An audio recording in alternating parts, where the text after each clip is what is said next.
Welcome to Community Chat.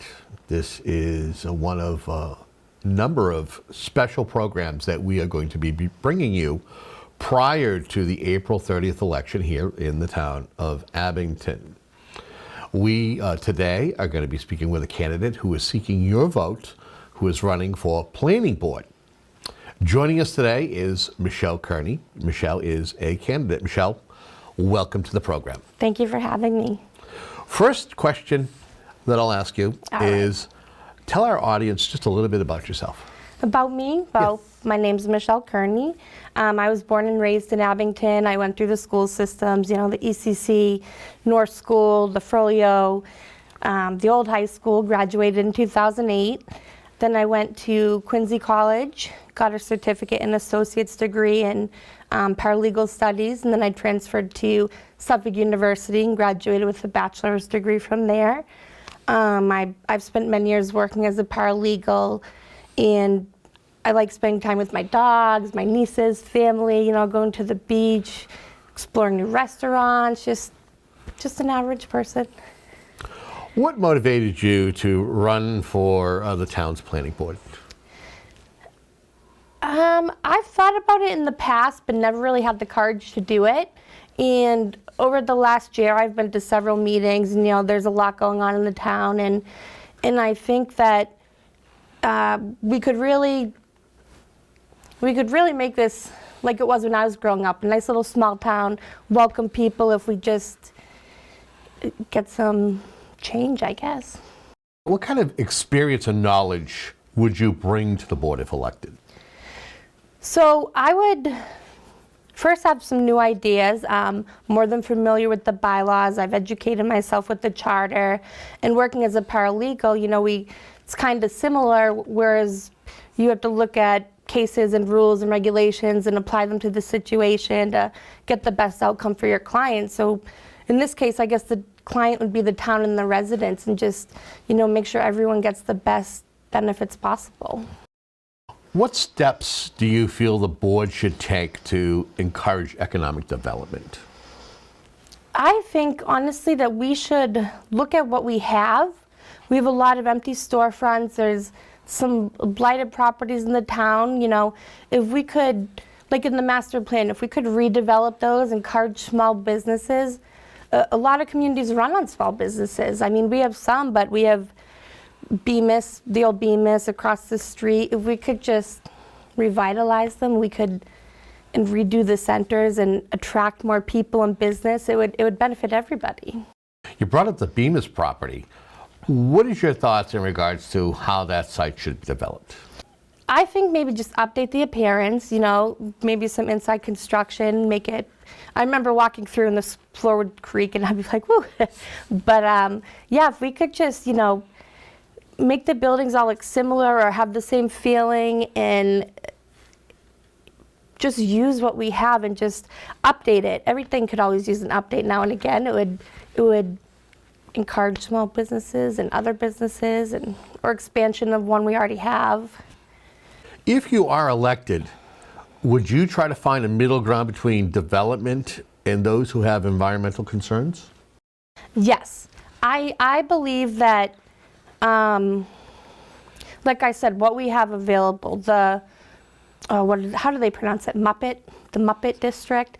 There's more than one of those, and we could also explore the one in North Abington on 58 heading to Weymouth, which would hopefully have less of an impact. But there's also 18, which is already in an overlay district. But definitely environment, that's really important. Everything should be considered. There's so many factors. What steps do you think the board can take regarding mitigating any impacts of the growth on the town's resources? That's a tough one. Like, for example, the water. I think we should get that under control, kind of, a little bit better than rather continuing to develop.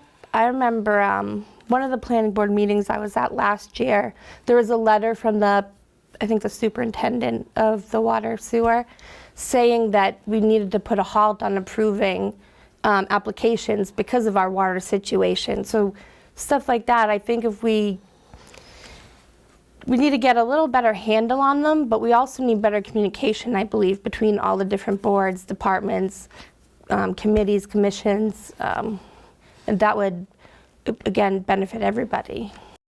Regardless if you are successful come April 30th, just want to get an idea of your vision when it comes to development in the town of Abington. What do you see in the future? Well, I think, like I mentioned, growth and development is very important. I mean, that's what all the towns and cities are going for. They just, it's how you move forward. And but I think, though, that we could just take a step back for a minute, look at what we have, and try and redevelop, revitalize, utilize those places, make sure developments are going into the most advantageous locations possible with the least impact on the residents. That's a big one.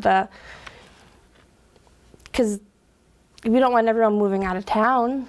When I was growing up, it's where families would come with their young children for them to grow up, and I think we should really try and get back to that.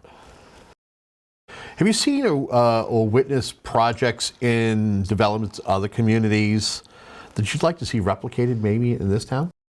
Union Point in Weymouth. We own a portion of that land. That could be a great location for maybe a 40B or a little industrial park. Or that would be, if we looked into that, it could be, it's close to the highway. There could be, it's close to the commuter rail. So something like that, that would be nice. It's a good location, and if we do it right, it would have a minimal impact on the surrounding residents. How do you feel about the development of an Abington Business Council, and what do you think their function should be? I think it would be a good thing, and I think that their function would or should be similar to that of a design review board, who, you know, an application is submitted to planning or zoning, then they refer it to their design review board to ensure that, you know, all these different factors are met: location, appearance, benefits, impact, and they're sometimes made up of people of different backgrounds, like an engineer, architect, attorney, representatives for the residents and the other local boards. And I think that would be a great idea if we developed a business council. What do you feel is the best way the town can add affordable housing to its affordable housing stock? Again, look at locations we have available. The old New England Art Center building, that would be a good location, and just, if done right, we could add a great number of affordable housings, but again, with minimal impact. Just got to go with what we have and look at those options first before we start clearing land and open space. And, you know, we want to preserve that at the same time. So just look at what we have first. Is there a question or an issue that I haven't touched upon during our discussion, but you want to at least take a moment to touch upon?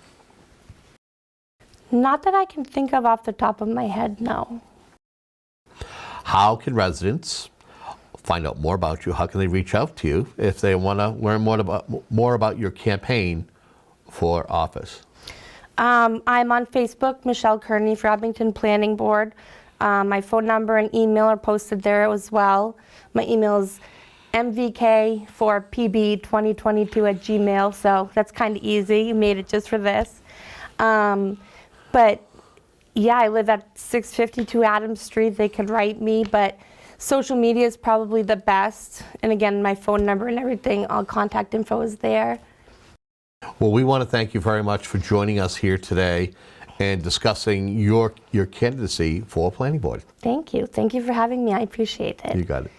And we thank you at home for tuning in for these segments. The idea of these shows is to better inform the voters before they head out to the polls on April 30th. Until our next conversation, have a great day.